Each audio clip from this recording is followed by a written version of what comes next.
Hi everyone, welcome back. We're here with Ian still to talk to you about our second offer, which is the ultimate Far East cruise. As I said on part one, I look for value, I look for different things. And I was thinking of just doing a normal Far East offer, maybe doing 7 nights Singapore, 7 nights in Phuket or somewhere like that. And I priced it up and went, this is a lot of money for what it actually is. So I thought, I know I talk about cruises a lot. Obviously with cruises, it's full board, all your food, all your entertainment. You're mixing with similar like-minded people and you're seeing so many more places. So I thought, let's put a cruise in for this, for the Far East, because I haven't done the Far East for a while. Yeah. And the offer I've got here, I absolutely love. I've been selling this offer for over the years, for about the last 7 to 8 years. It's changed a little bit, but in a nutshell, this one is Singapore to Beijing or Beijing to Singapore. It works backwards and forwards. Historically, it used to be Beijing to Bangkok, but since I had the problems in Bangkok, they've changed it over to Singapore. And obviously, Singapore is a great place anyway. So with this offer, we've got a choice of 3 dates. We've either got the 5th of April, 23rd of October, or the 9th of November, and it is a 23-night holiday. That is a long... It's a long time, but once you see what's actually included in the price... Make sure you go with someone you like.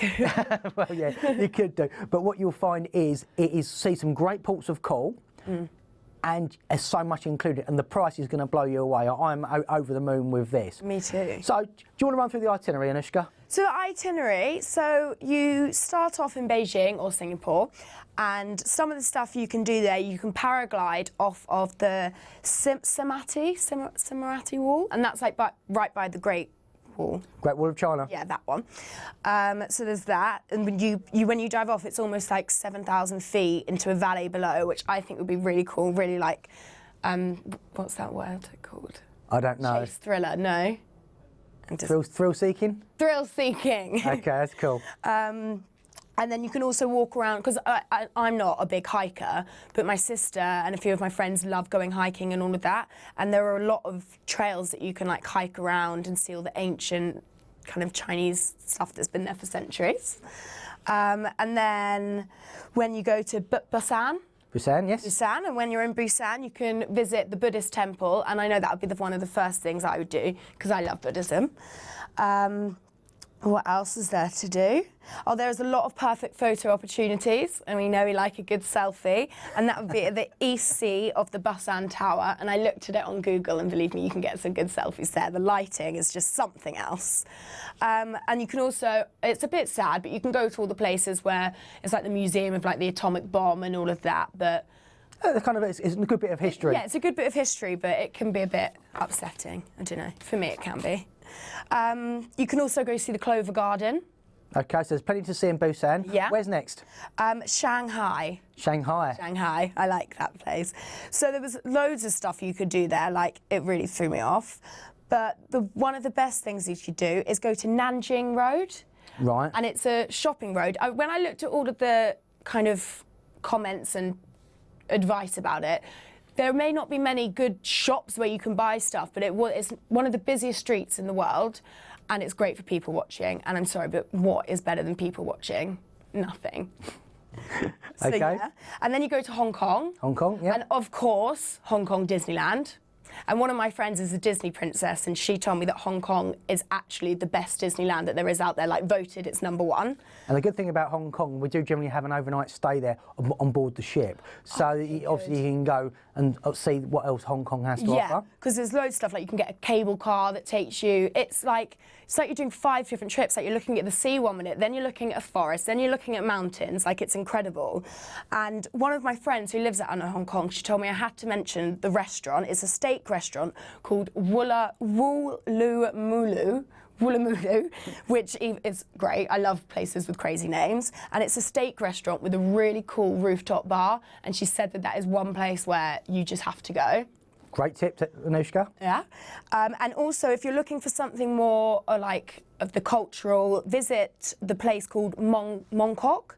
And she told me that it's full of markets there, street food. And if you're lucky enough to catch the sun, to go to Stanley, where it's on the waterfront, and apparently it's really beautiful when it's sunny. That's cool. So after Hong Kong, where are we going on to next? Ho Chi Minh City. Ho Chi Minh in Vietnam. Yeah. So in this place, this is what I thought was really cool, is you can visit the Gucci tunnels. That's the thing I was going to bring up. Yeah. I'm glad to see you doing your research. Yeah, I'm good at this. Give you a run for your money. So it's really cool. You can get a luxury speedboat that even does stuff where you can stop off on the way there and go snorkeling. But at the end of it, you go to this place and you look at all the tunnels of where the ancient war was and all of that sort of stuff, which I think is really cool. Next port? Next port is Bangkok. Bangkok. You can go do some partying. Why is everything partying with you? You got to No, think. I want to go elephant riding. Okay. And you can bath them as well. Can you do that in Bangkok? Yeah. Cool. That's what I'm going to be. You can also take a boat to visit the floating markets, and that is honestly one of a lifetime, floating markets.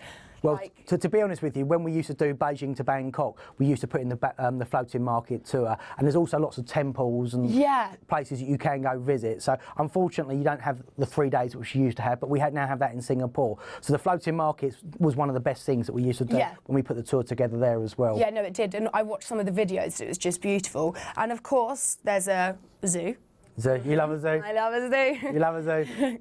And then you go to Singapore. Singapore, that's your last port? Yeah. You're going to get off the Sapphire Princess and spend 3 nights. Yeah, I love the name, the Sapphire Princess. It's a lovely ship, to be honest with you. Yeah, it's a great ship. So when you're in Singapore, you can ride the Singapore, what's it called? It was the Singapore Flyer, which is basically like the London Eye.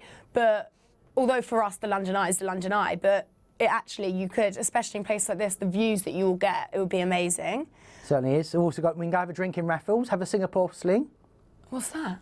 Never heard of Raffles, the hotel? No, I've heard of the nightclub in London, Raffles. No, the most famous hotel in Singapore is called Raffles, and it's known for the Singapore Sling, which is a cocktail. So not very cheap, I will say. It's around about £25 per person for a cocktail in there. But when you're in Singapore, you've got to do it. Yeah. Also in Singapore, you're going to like this. I know they've got a zoo there as well, which is going to be fantastic. I know. I looked at all the pictures. There. They even have pandas. Okay. Yeah, as I say, Singapore, great place. And also the movie and TV themed amusement park. So you can play with Shrek in there. Cool. Wonderful. Right. So we generally know the itinerary. Yeah. It does go backwards and forwards, so sometimes you're going into Beijing and out of Singapore and vice versa. What you don't know is in Beijing, we actually include some tours included in the price. So we are going to include in the price a tour to the Great Wall of China. We're going to include Tiananmen Square and a tour to the Forbidden City. So you get 2 days in Beijing, 17-night cruise, 3 nights in Singapore, and an overnight flight back, which makes it 23 nights, I think.